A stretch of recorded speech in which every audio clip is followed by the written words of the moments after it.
Hello again. Welcome back to 11th grade U.S. history. We're going to jump into 22.4, War in the Pacific. Yesterday, we talked about the European front. Talked about D-Day. Do you remember the date for D-Day? Yes, June 6, 1944. Very nice. All right. On the beach of where? Yes, beaches of Normandy. We talk about how that was the Allied invasion, one of the largest, if not the largest, amphibious landing in history. We talked about Operation Husky. Do you remember what what island they landed on for Operation Husky? I'll give you a hint. It was to take out the soft underbelly of the Axis powers. Yes, the island of Sicily. Very nice. And they were in the attempt to take out Italy itself because they believed that was the weakest link. We talked about the Desert Fox yesterday. Who was the Desert Fox? Yes, Erwin Rommel. And we talked about Bernard Montgomery was the British man sent to try to capture him. Could never do it, but he was sent to do that there. And we talked about Operation Torch, the American mission to be able to take North Africa. Do you remember who led Operation Torch, the American general? I'll give you a hint. He later became president. Yes, Dwight D. Eisenhower. Very nice. Yes. And June 6, 1944, D-Day. We talked about the Battle of the Bulge. That was the German counteroffensive against the American counteroffensive. Remember that reverse, back and forth. Eventually, and we'll get to it a little bit later, but eventually the Battle of the Bulge there was won by the American side. They were able to, the Ally side, sorry, and they were able to drive back the Germans until January of 1945. They have driven the Germans basically, you're talking about back to their original border by January. And of course, if you know your World War II history, 6 months from now, it will be over in the European front. Not quite in the Pacific, though. So speaking of the Pacific, let's jump in.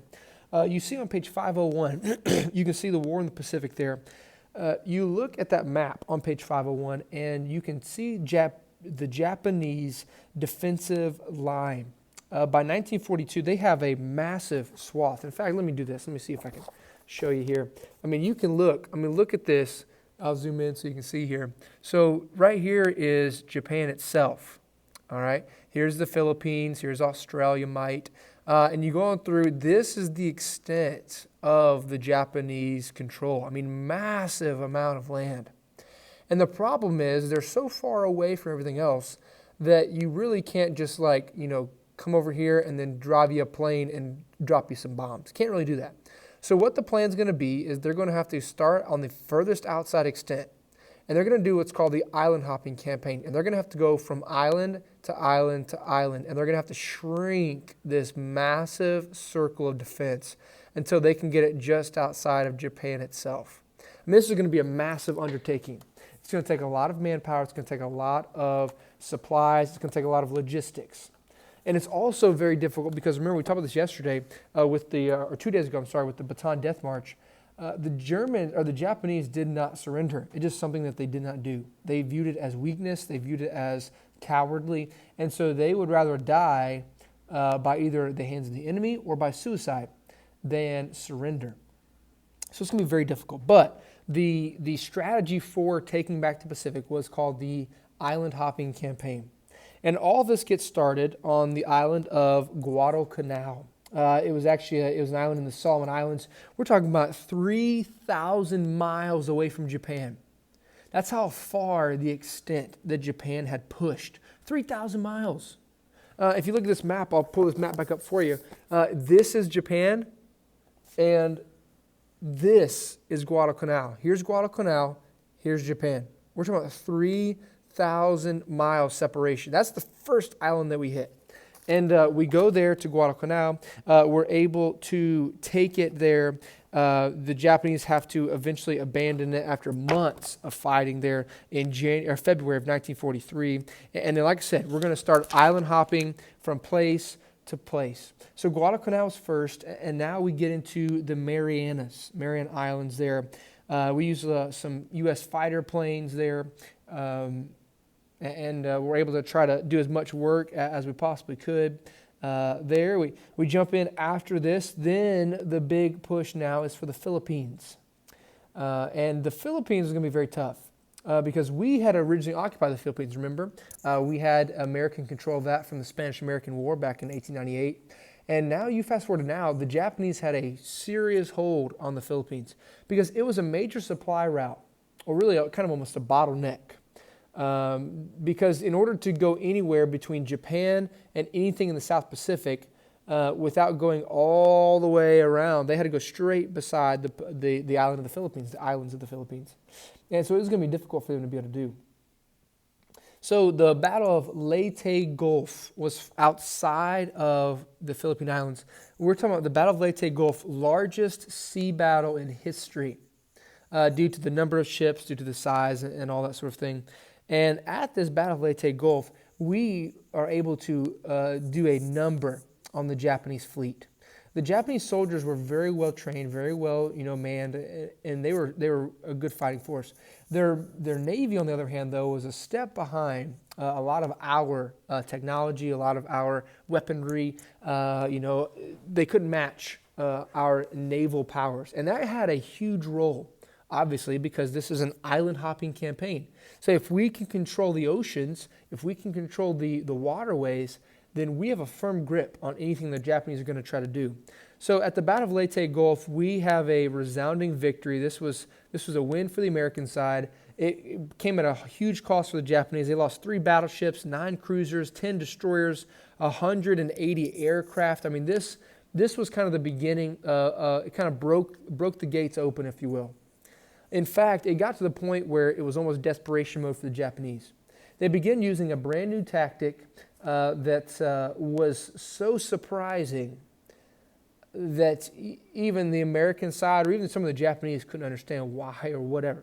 It was something called kamikazes, and you guys have probably heard that before. But kamikazes was airplanes, and I'll drop a link in about some kamikazes attacks, especially towards the end of some of the fighting. They started doing a whole lot of kamikaze attacks there, but these kamikazes were planes that were not loaded down with weapons and ammunition and big guns. They were loaded down with explosives.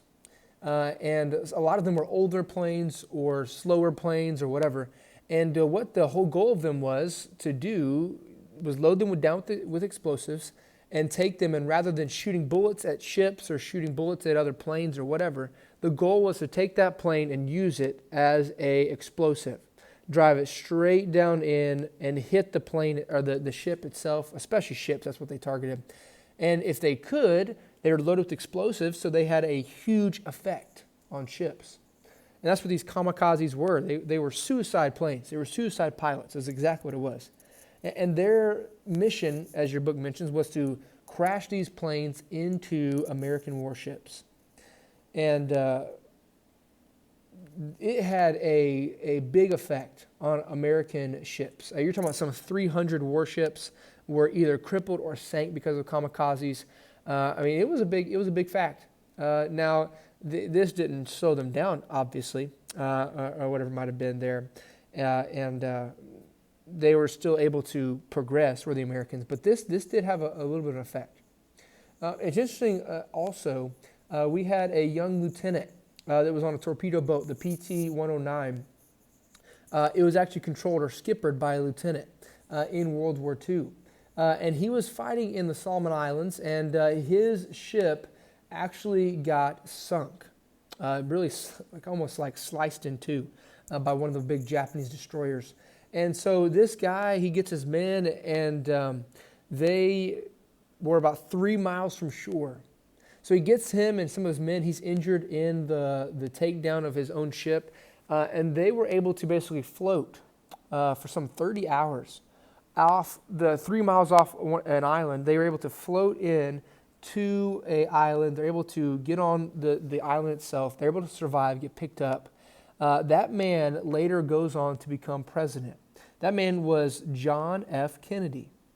It's kind of interesting to see that here he is in World War II, almost died from his ship getting sunk. He's able to survive. He actually got a Purple Heart, and he got the Navy and Marine Corps medal or some Marine Corps medals and Navy medals there, and the Purple Heart for his service. Of course, obviously, he went on to be president, but that's kamikaze attacks, very difficult, very harsh. But after the Battle of Leyte Gulf, the Japanese are able, or not necessarily the Japanese, but the Americans are able to push and recapture the Philippines. And Douglas MacArthur, remember Douglas MacArthur? He was the commander there. He said, I shall return. Remember, he said that as he left the island of the Philippines, and then the Bataan Death March began, the island of Corregidor and all that there. Well, he does return, and they recapture the Philippines as MacArthur. And so now the Philippines have been taken, and there's going to be 2 big islands left, and then the Japanese mainland. The Americans have effectively taken that big circle, and they've shrunk it smaller and smaller and smaller and smaller. And so now you have just a couple islands left. You have 2. And these 2, they weren't big because of the size or whatever it might have been. They were huge, figuratively speaking, because of the location and because of what it held. The first big one was a little tiny volcanic